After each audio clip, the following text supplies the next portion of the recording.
Welcome back to Info Squad, where information equals freedom. Most people do their best not to look at the homeless who live on the streets and pavements. Even when the homeless are not being chased away, they can still seem invisible.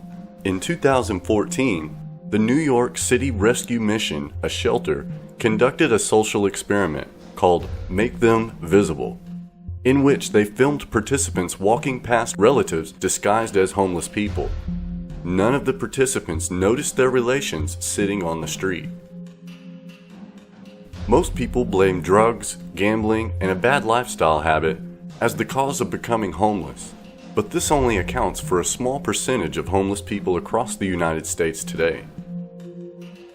The truth is, there is an untold story about the history of becoming homeless in the United States.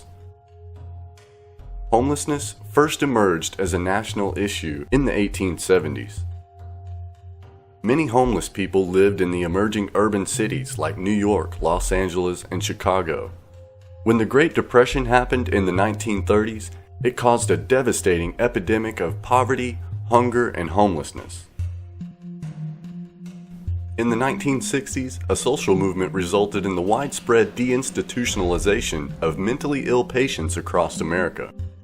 After nearly 200 years of cramming the mentally ill into insane asylums, the government now decides it's time to start removing them from these institutions.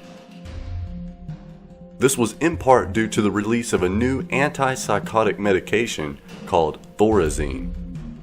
The goal of the movement was to move the mentally ill from places like insane asylums to places less suited to treat the mentally ill and similar state-provided residential care, and this is still going on today. These movements meant that the patients were no longer under the involuntary restraint. They were essentially free to leave their new locations at any time. The movement was widely a failure, and the mentally ill ended up mostly on the streets. Homicides, robberies, and kidnappings quickly began to rise. If this sounds like the script right out of a movie, that's because it probably is. Some of the Batman movies and even video games were heavily based around this widespread release of the mentally ill back into the communities.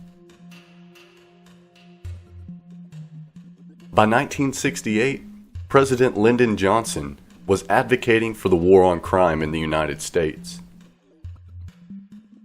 In 1971, as the economy recovered, President Nixon comes along and continues to promote Johnson's war on crime.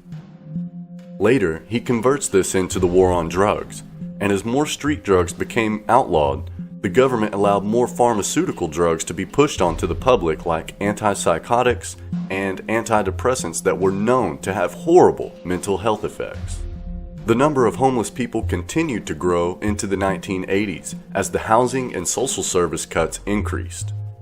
In 1987, President Ronald Reagan signed into law the McKinney-Vento Homeless Assistance Act, and this remains the only piece of federal legislation that allocates funding directly to the service of homeless people.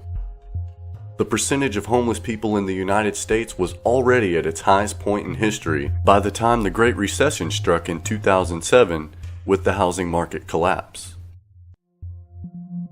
1 out of 50 children were homeless in the year 2008, and by 2013 that number had jumped to 1 out of 30. A study showed that the number of homeless people ranged from 3 to 5 million, and that the vacant houses outnumbered those homeless people by 5 times.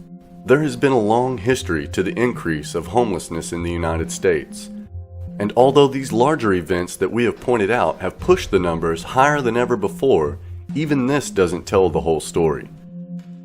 People can still become homeless from a lot of different things: lack of housing, evictions, loss of job, foreclosure, fire, natural disaster, mental illness, pension cuts, lack of family, gambling, drugs. A lot of different things can cause someone to become homeless in the United States.